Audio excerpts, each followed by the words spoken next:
ਗੱਲਬਾਤ ਦੀ ਸ਼ੁਰੂਆਤ ਕਰਦੇ ਹਾਂ ਆਪਾਂ ਹਰਵਿੰਦਰ ਚੈਟ ਜੀਪੀਟੀ, ਜਿਸ ਨੇ ਪਿਛਲੇ ਕੁਝ ਮਹੀਨਿਆਂ ਦੇ ਵਿੱਚ ਬਹੁਤ ਜ਼ਿਆਦਾ ਸੁਰਖੀਆਂ ਬਟੋਰੀਆਂ। ਹਰ ਇੱਕ ਜਾਣਾ ਜਿਹੜਾ ਟੈਕਨੋਲੋਜੀ ਦੇ ਖੇਤਰ 'ਚ ਆ, ਉਹ ਤਾਂ ਉਸ ਤੋਂ ਜਾਣੂ ਹੀ ਆ, ਉਹ ਤੋਂ ਵਾਕਿਫ ਹੀ ਆ। ਤੇ ਪਰ ਆਮ ਲੋਕਾਂ ਦੇ ਵਿੱਚ ਵੀ ਇਹ ਨਾਮ ਪਹੁੰਚ ਰਿਹਾ ਆ। ਜੀ। ਦੱਸਿਆ ਜਾਵੇ ਵੀ ਇਹ ਕੀ ਆ ਚੈਟ ਜੀਪੀਟੀ, ਕੀ ਇਹ ਹੈਗਾ ਆ ਤੇ ਕੰਮ ਕਿੱਦਾਂ ਕਰਦੀ ਆ, ਜੇ ਆਪਾਂ ਉਸ ਤੋਂ ਸ਼ੁਰੂ ਕਰੀਏ ਤਾਂ? ਜੀ, ਧੰਨਵਾਦ ਰਾਜਕਰਨ। ਸਹੀ ਗੱਲ ਆ, ਪਿਛਲੇ ਕੁਝ ਸਮੇਂ ਤੋਂ ਹੀ ਚੈਟ ਜੀਪੀਟੀ ਜਿਹੜੇ ਵੀ ਥੋੜ੍ਹਾ ਬਹੁਤਾ ਟੈਕਨੋਲੋਜੀ ਦੇ ਨਾਲ ਰਿਲੇਟਡ ਆ ਜਾਂ ਸਮਝਦੇ ਆ, ਉਹਨਾਂ ਚੈਟ ਜੀਪੀਟੀ ਦਾ ਨਾਮ ਜ਼ਰੂਰ ਸੁਣਿਆ ਹੋਵੇਗਾ। ਇੰਨੀ ਜ਼ਿਆਦਾ ਡਿਸਰਪਟਿਵ ਇਹ ਐਪਲੀਕੇਸ਼ਨ ਕਹਿ ਲਓ ਹੂੰ। ਆਈ ਆ।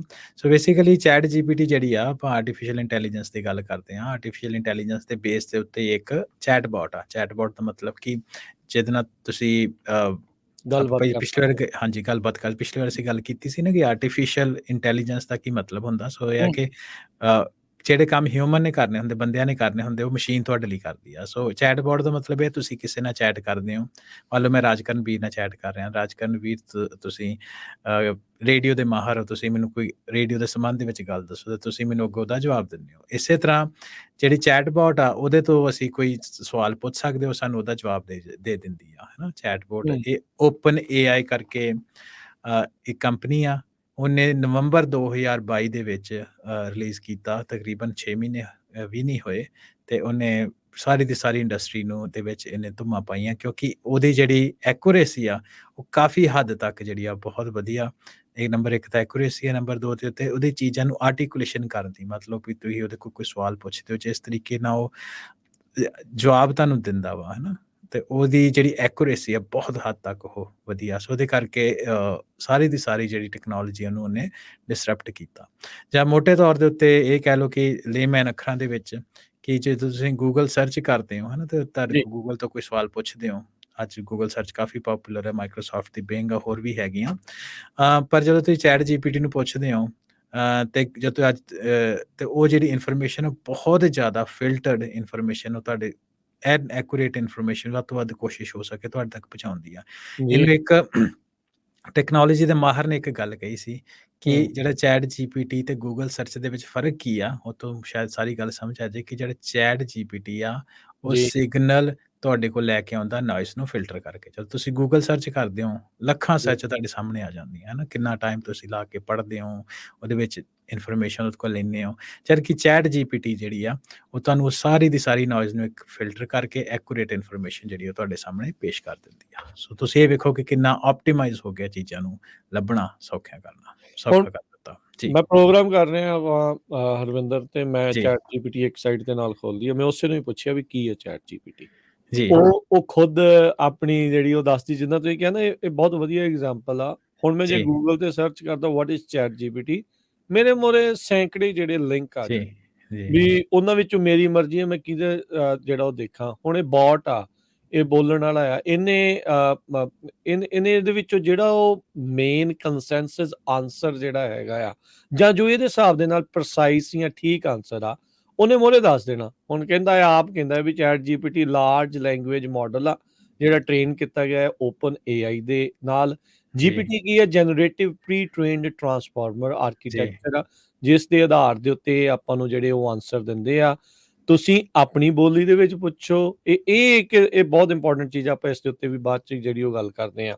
ਜੀ, ਪਰ ਚੈਟ ਜੀਪੀਟੀ ਜਿਹੜੀ ਓਪਨ ਏਆਈ, ਜਿਸ ਦੇ ਵਿੱਚ billions of dollar the investment, ਆਪਾਂ ਜੇ ਗਲਤ ਨਹੀਂ ਆ ਤਾਂ ਹਰਵਿੰਦਰ, ਮਾਈਕਰੋਸਾਫਟ ਵਾਲਿਆਂ ਨੇ ਜਿਹੜੀ ਉਹ ਜ਼ਿਆਦਾ ਕੀਤੀ ਹੈ ਇਹਦੇ ਵਿੱਚ। ਜੀ, ਜੀ। ਜੀ। ਸੋ ਜੀ, ਹਾਂਜੀ। ਸੋ ਅੱਜ ਦੇ ਦਿਨ ਦੇ ਵਿੱਚ ਅਸੀਂ ਹੁਣ ਅਪ੍ਰੈਲ ਦੇ ਅਖੀਰ ਵਿੱਚ ਬੈਠੇ ਹਾਂ। ਅੱਜ ਦੇ ਦਿਨ ਦੇ ਵਿੱਚ ਇਹਦੀ ਇਵੈਲੂਏਸ਼ਨ ਆ, ਕਿਉਂਕਿ ਇਹ ਐਡਾ ਯੂਜ਼ਫੁਲ ਟੂਲ ਆ, ਇਹਦਾ ਲਾਹੇਵੰਦ ਆ ਵੱਖ-ਵੱਖ ਤਰੀਕਿਆਂ ਦੇ ਵਿੱਚ। ਉਹਦੇ ਬਾਰੇ ਅੱਗੇ ਗੱਲ ਕਰਾਂਗੇ। ਇਹਦੀ ਇਵੈਲੂਏਸ਼ਨ ਅੱਜ ਦੇ ਟਾਈਮ ਤੇ ਰਾਜ ਕਰਨ 29 ਬਿਲੀਅਨ ਆ। ਸੋ ਤੁਹਾਡੀ ਗੱਲ Yeah। ਸਹੀ ਆ, ਮਾਈਕਰੋਸਾਫਟ ਨੇ ਕਾਫੀ ਇਹਦੇ 'ਚ ਇਨਵੈਸਟ ਕੀਤਾ, ਹੋਰਾਂ ਨੇ ਵੀ ਕੀਤਾ। ਤੇ ਹੂੰ। 6 ਕੁ ਮਹੀਨਿਆਂ ਦੇ ਵਿੱਚ ਇਹਦੀ ਜਿਹੜੀ 29 ਬਿਲੀਅਨ ਵੈਲੂਏਸ਼ਨ ਜਿਹੜੀ ਆ ਇਹਦੀ ਹੋ ਗਈ ਆ। ਸੋ ਉਹਦੇ ਸੰਬੰਧ ਦੇ ਵਿੱਚ ਇਹ ਦੇਖੋ ਕਿ ਕਿੱਡੀ ਇੰਪੋਰਟੈਂਟ ਫਿਊਚਰ ਦੀ ਆਪਣੀ ਐਪ ਆ। ਆਪਾਂ ਲਾਸਟ ਟਾਈਮ ਵੀ ਥੋੜ੍ਹੀਆਂ ਬਹੁਤੀਆਂ ਗੱਲਾਂ ਕੀਤੀਆਂ ਸੀਗੀਆਂ ਵੀ ਜੀ, ਕਿੱਦਾਂ ਆਰਟੀਫਿਸ਼ੀਅਲ ਇੰਟੈਲੀਜੈਂਸ ਦੀਆਂ ਐਗਜ਼ਾਮਪਲਸ ਜਿਹੜੀਆਂ ਉਹ ਲਈਆਂ ਸੀਗੀਆਂ। ਸੋ ਇਹ ਬੋਟ ਤੁਹਾਨੂੰ ਜਿਹੜੀਆਂ ਗੱਲਾਂ ਕਰਕੇ ਤੁਸੀਂ ਉਹਨੂੰ ਸਵਾਲ ਪੁੱਛੋ, ਉਸਦੇ ਜਿਹੜੇ ਉੱਤਰ ਦਿੰਦਾ ਆ। ਇਹਦੀ ਇੱਕ ਚੀਜ਼ ਆ ਜਿਹੜੀ ਚੈਟ ਜੀਪੀਟੀ, ਇਹ ਰੀਅਲ ਟਾਈਮ ਨਹੀਂ ਆ। ਇਹ ਆਪਾਂ ਜਿਹੜੇ ਆਪਣੇ ਸਰੋਤਿਆਂ ਨੂੰ ਦੱਸ ਦਈਏ, ਰੀਅਲ ਟਾਈਮ ਦਾ ਕੀ ਮਤਲਬ ਆ ਵੀ ਜੋ ਅੱਜ ਤੱਕ ਘਟ ਚੁੱਕਾ ਆ, ਜੀ, ਉਹ ਸਾਰੀਆਂ ਚੀਜ਼ਾਂ ਦੇ ਉੱਤੇ ਨਹੀਂ ਇਸਨੇ ਰੱਖਣਾ। ਇਹਨਾਂ ਨੇ ਸਤੰਬਰ 2021 ਕੱਟ ਆਫ ਡੇਟ ਰੱਖੀ ਆ। ਜੋ ਉਸ ਤੋਂ ਪਹਿਲਾਂ ਪਹਿਲਾਂ ਪਿੱਛੇ ਹੋਇਆ, ਜੋ ਇੰਟਰਨੈਟ ਤੇ ਬੇਸਿਕਲੀ ਅਵੇਲੇਬਲ ਆ, ਜੋ ਇਸ ਦੇ ਇੰਜਨ ਦੇ ਵਿੱਚ ਪਾਇਆ ਗਿਆ ਆ, ਉਹਦੇ ਵਿੱਚੋਂ ਹੀ ਇਹਨੇ ਤੁਹਾਨੂੰ ਜਿਹੜਾ ਆਨਸਰ ਆ ਉਹ ਕੁੱਕ ਕਰਕੇ ਜਿਹੜਾ ਉਹ ਤੁਹਾਨੂੰ ਦੇਣਾ ਆ, ਉਹ ਤੁਹਾਡੇ ਸਾਹਮਣੇ ਜਿਹੜਾ ਉਸਨੇ ਪੇਸ਼ ਕਰਨਾ ਆ। ਅਜੇ ਜਦੋਂ ਓਪਨ ਏਆਈ ਨੇ ਇਸ ਨੂੰ ਪੇਸ਼ ਕੀਤਾ ਤਾਂ ਉਦੋਂ ਕਹਿੰਦੇ ਸੀ ਵੀ ਅਸੀਂ ਰੀਅਲ ਟਾਈਮ ਨਹੀਂ ਇਸ ਨੂੰ ਰੱਖਣਾ ਚਾਹੁੰਦੇ, ਕਿਉਂਕਿ ਅੱਜ ਦੇ ਜ਼ਮਾਨੇ ਦੇ ਵਿੱਚ ਹਰਵਿੰਦਰ ਇੱਕ ਪ੍ਰੋਬਲਮ ਇਹ ਵੀ ਆ ਵੀ ਗਲਤ ਇਨਫੋਰਮੇਸ਼ਨ ਬਹੁਤ ਆ, ਮਿਸ ਇਨਫੋਰਮੇਸ਼ਨ, ਡਿਸ ਇਨਫੋਰਮੇਸ਼ਨ ਬਹੁਤ ਆ। ਇਹ ਬਿਲਕੁਲ। ਇੱਕ ਵੱਡਾ ਚੈਲੰਜ ਚੈਟ ਜੀਪੀਟੀ ਦੇ ਲਈ ਆਉਣ ਵਾਲੇ ਸਮੇਂ ਦੇ ਵਿੱਚ ਜ਼ਰੂਰ ਹੋਵੇਗਾ ਵੀ ਕਿੱਦਾਂ, ਕਿਵੇਂ, ਕੀ ਕੁਛ ਜਿਹੜਾ ਰੱਖਣਾ ਹੈ ਤੇ ਕਿਹੜੀ ਚੀਜ਼ ਰੱਖਣੀ ਹੈ, ਕਿਹੜੀ ਨਹੀਂ ਆ।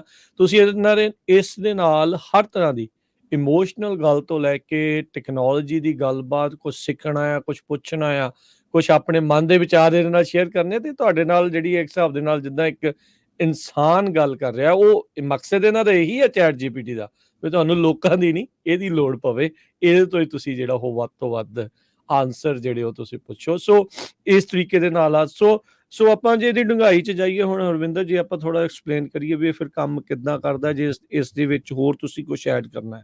ਮੈਂ ਇੱਕ ਚੀਜ਼ ਉੱਤੇ ਜਾਣ ਤੋਂ ਪਹਿਲਾਂ ਇੱਕ ਚੀਜ਼ ਮੈਂ ਹੋਰ ਐਡ ਕਰਦਾ ਕਿ ਇਕੱਲੇ ਸਵਾਲ ਜਵਾਬ ਦੀ ਗੱਲ ਨਹੀਂ, ਇਹ ਬਹੁਤ ਤੁਹਾਡੇ ਕੰਮ ਕਰ ਵੀ ਦਿੰਦਾ। ਮਿਸਾਲ ਦੇ ਤੌਰ ਦੇ ਉੱਤੇ ਤੁਸੀਂ ਅਸੀਂ ਟੈਕ ਵਿੱਚ ਹਾਂ ਸਾਰੇ, ਹੈ ਨਾ, ਤੇ ਇੱਕ ਜਦੋਂ ਸੌਫਟਵੇਅਰ ਕੋਡਿੰਗ ਆ, ਮੰਨ ਲਓ ਪਾਈਥਨ ਵਿੱਚ ਤੁਸੀਂ ਕੋਈ ਪ੍ਰੋਗਰਾਮ ਬਣਾਉਣਾ, ਤੇ ਉਹਦੇ ਵਿੱਚ ਇੱਕ ਤੁਸੀਂ ਇੰਜੀਨੀਅਰ ਹੈਗਾ, ਉਹਨੇ ਸਾਲਾਂ ਬੱਧੀ ਆਪਣੀ 4 ਸਾਲ ਦੀ ਡਿਗਰੀ ਕੀਤੀ, ਮੈਂ ਐਗਜ਼ਾਮਪਲ ਦੇ ਰਿਹਾ, 4 ਸਾਲ ਦੀ ਉਹਨੇ ਡਿਗਰੀ, 5 ਸਾਲ ਦੀ ਜਿੰਨਾ ਵੀ ਉਹਨਾਂ ਪੜ੍ਹਿਆ, ਉਸ ਤੋਂ ਬਾਅਦ 1 ਸਾਲ 2 ਸਾਲ ਐਕਸਪੀਰੀਅੰਸ ਉਹਨੇ ਲਿਆ, ਉਸ ਤੋਂ ਬਾਅਦ ਉਹਨੇ ਕੋਡ ਲਿਖਿਆ ਹੈ ਨਾ, ਜਾਂ ਲਿਖਣਾ ਸ਼ੁਰੂ ਕੀਤਾ, ਜਾਂ ਕੰਪਲੀਕੇਟਡ ਕੋਡ ਲਿਖਣਾ ਸ਼ੁਰੂ ਕੀਤਾ। ਸੋ ਪਰ ਤੁਸੀਂ ਚੈਟ ਜੀਪੀਟੀ ਨੂੰ ਦੇ ਕਈ ਐਗਜ਼ਾਮਪਲਾਂ ਸਾਡੇ ਸਾਹਮਣੇ ਰਾਜਗੜ੍ਹ ਮੈਂ ਦੇਖਦਾ ਸੀ ਕਿ ਉਹਨੇ ਕਿਹਾ ਕਿ ਮੈਨੂੰ ਪਾਈਥਨ ਕੋਡ ਫਲਾਣੀ ਚੀਜ਼ ਦਾ ਲਿਖ ਦਿਓ, ਤੇ ਚੈਟ ਜੀਪੀਟੀ ਨੂੰ ਪਾਈਥਨ ਦਾ ਕੋਡ ਵੀ ਲਿਖ ਦਿੱਤਾ। ਸੋ ਕੱਲੀ ਕਨਵਰਸੇਸ਼ਨ ਨਹੀਂ, ਸੋ ਇਹਦੇ ਕਰਕੇ ਲੋਕਾਂ ਦਾ ਇੱਕੋਦਮ ਧਿਆਨ ਹੋ ਗਿਆ ਕਿ ਦੇਖੋ ਕਿੱਡੀ ਸਮਾਰਟ ਚੀਜ਼ ਆ, ਤੇ ਆਉਣ ਵਾਲੇ ਸਮੇਂ ਦੇ ਵਿੱਚ ਤਾਂ ਸੌਫਟਵੇਅਰ ਇੰਜੀਨੀਅਰ ਆ ਉਹ ਵਿਹਲੇ ਕਰ ਦੂਗੀ। ਮਤਲਬ ਵੀ ਚਲੋ ਇਦਾਂ ਦੀਆਂ ਗੱਲਾਂ ਜਿਹੜੀ ਇੱਕੋਦਮ ਲੋਕਾਂ ਦੇ ਦਿਮਾਗ ਦੇ ਵਿੱਚ ਆਈਆਂ।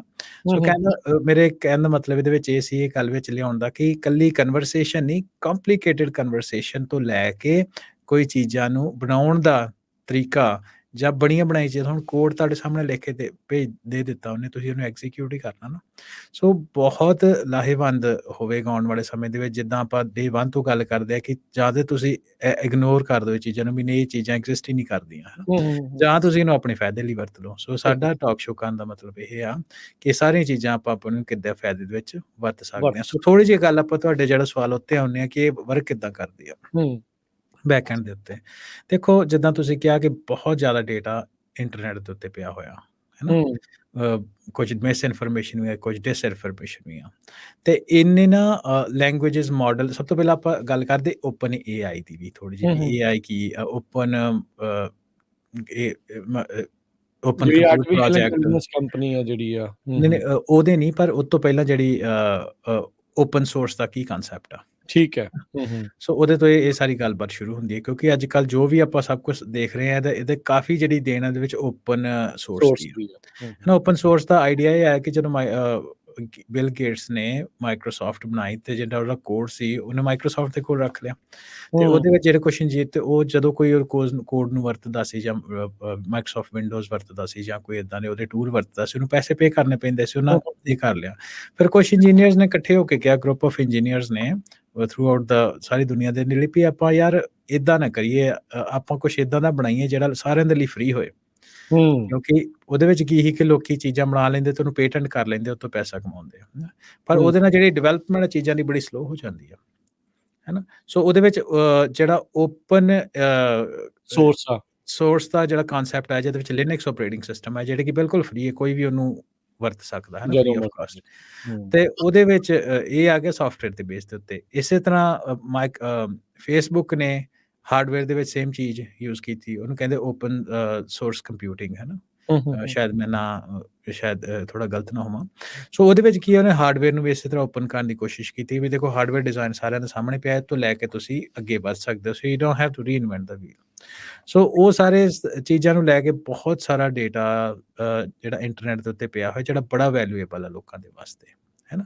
ਸੋ ਉਹਦੇ ਉੱਤੇ ਜਿਹੜਾ ਚੈਟ ਜੀਪੀਟੀ ਤੇ ਆਪਾਂ ਹੁਣ ਗੱਲ ਕਰਦੇ ਆ, ਉਹਨੇ ਕੁਝ ਲੈਂਗੁਏਜ ਮਾਡਲਸ ਜਿਹੜੇ ਆ ਡਿਵੈਲਪ ਕੀਤੇ, ਠੀਕ ਆ, ਕਿ ਇਨਫੋਰਮੇਸ਼ਨ ਜਿਹੜੀ ਉੱਤੇ ਪਈ ਹੋਈ ਆ, ਉਹਦੇ ਨੂੰ ਇਹਨੂੰ ਆਪਾਂ ਕਿੱਦਾਂ ਵਰਤ ਸਕਦੇ ਆ, ਹੈ ਨਾ। ਉਹਦੇ ਵਿੱਚ ਕਈ ਤਰ੍ਹਾਂ ਦੀ ਲਰਨਿੰਗ ਆ, ਉਹ ਬੜੇ ਕੰਪਲੀਕੇਟਡ ਲੌਜਿਕ ਉਹਨੇ ਯੂਜ਼ ਕੀਤੇ, ਜਿਹਦੇ ਕਰਕੇ ਹੀ ਸਾਡੇ ਸਾਹਮਣੇ ਜਿਹੜੀ ਇਨਫੋਰਮੇਸ਼ਨ ਆ ਕਾਫੀ ਹੱਦ ਤੱਕ ਠੀਕ ਆ। ਉਹਨੂੰ ਸੁਪਰਵਾਈਜ਼ਡ ਲਰਨਿੰਗ ਇੱਕ 2 ਹਿੱਸਿਆਂ ਵਿੱਚ ਜਿਹਨੂੰ ਵੰਡੀਏ। ਸੁਪਰਵਾਈਜ਼ਡ ਲਰਨਿੰਗ ਇਹ ਆ ਕਿ ਕੁਛ ਉਹਨੂੰ ਸੁਪਰਵਾਈਜ਼ ਕਰ ਰਿਹਾ ਹੈ ਨਾ, ਜਾਂ ਹਿਊਮਨ ਸੁਪਰਵਾਈਜ਼ ਕਰ ਰਿਹਾ, ਜਾਂ ਕੋਡ ਹੀ ਦੂਸਰੇ ਕੋਡ ਨੂੰ ਸੁਪਰਵਾਈਜ਼ ਕਰ ਰਿਹਾ, ਵੀ ਉਹਦੇ ਵਿੱਚੋਂ ਜਿੱਦਾਂ ਪਹਿਲਾਂ ਗੱਲ ਕੀਤੀ ਸਿਗਨਲ ਲੈ ਕੇ ਆਉਣਾ, ਨੋਇਜ਼ ਹਟਾਉਣੀ ਆ। ਤੇ ਦੂਸਰੀ ਹੈ ਕਿ ਰੀਇਨਫੋਰਸਡ ਲਰਨਿੰਗ। ਰੀਇਨਫੋਰਸਡ ਲਰਨਿੰਗ ਕਿ ਮਸ਼ੀਨ ਨੂੰ ਇਹ ਸਿਖਾਉਣਾ ਵੀ ਇੱਦਾਂ ਕਰਕੇ ਤੁਸੀਂ ਡੇਟਾ ਐਕਸਟ੍ਰੈਕਟ ਕਰਨਾ। ਇੱਕ ਤਰੀਕਾ ਅਸੀਂ ਜਿੱਦਾਂ ਹਿਊਮਨ ਬ੍ਰੇਨ ਕਰਦਾ ਹੈ ਨਾ, ਵੈਸਟ ਦੇ ਵਿੱਚ ਅਸੀਂ ਇੱਕ ਐਗਜ਼ਾਮਪਲ ਲੈਂਦੇ ਹਾਂ ਕਿ ਜਦੋਂ ਤੁਸੀਂ ਕਿਸੇ ਮੁੱਦੇ ਨੂੰ ਸਮਝਣਾ ਹੁੰਦਾ, ਜਿੱਦਾਂ ਆਪਾਂ ਇਲੈਕਸ਼ਨ ਵੀ ਆਪਾਂ ਦੇਖਦੇ ਨਾ, ਇੱਕ ਅਮਰੀਕਾ ਦੀ ਡੈਮੋਕ੍ਰੇਟ ਤੇ ਰਿਪਬਲਿਕਨ, ਤੇ ਉਹਦੇ ਵਿੱਚ ਕੀ ਕਰਦੇ, ਜਦੋਂ ਬੈਲਟ ਪੇਪਰ ਹੁੰਦਾ ਉਹਦੇ ਉੱਤੇ ਕੋਈ ਜਿਹੜੀ ਚੀਜ਼ ਆਉਂਦੀ ਉਹਦੇ ਪ੍ਰੋ ਐਂਡ ਕੌਨਸ ਲਿਖੇ ਹੁੰਦੇ ਆ, ਹੈ ਨਾ, ਪ੍ਰੋ ਐਂਡ ਕੌਨਸ ਲਿਖੇ ਹੁੰਦੇ ਵੀ ਇਹਦਾ ਅਸੀਂ ਆਹ ਚੀਜ਼ ਲੈ ਕੇ ਆਏ, ਇਹਦੇ ਆਹ ਫਾਇਦੇ ਆਹ ਨੁਕਸਾਨ, ਹੁਣ ਤੁਸੀਂ ਡਿਸਾਈਡ ਕਰੋ ਐਜ਼ ਅ ਵੋਟਰ ਵੀ ਤੁਸੀਂ ਕਿਹੜੇ ਪਾਸੇ ਜਾਣਾ, ਹੈ ਨਾ। ਸੋ ਇੱਕ ਉਹ ਰੀਇਨਫੋਰਸਡ ਲਰਨਿੰਗ ਪ੍ਰੋਸੈਸ ਵੀ ਜਿਹੜੀ ਉਹ ਮਸ਼ੀਨ ਨੂੰ ਸਿਖਾਈ ਹੈ, ਜਿਹਦੇ ਤੋਂ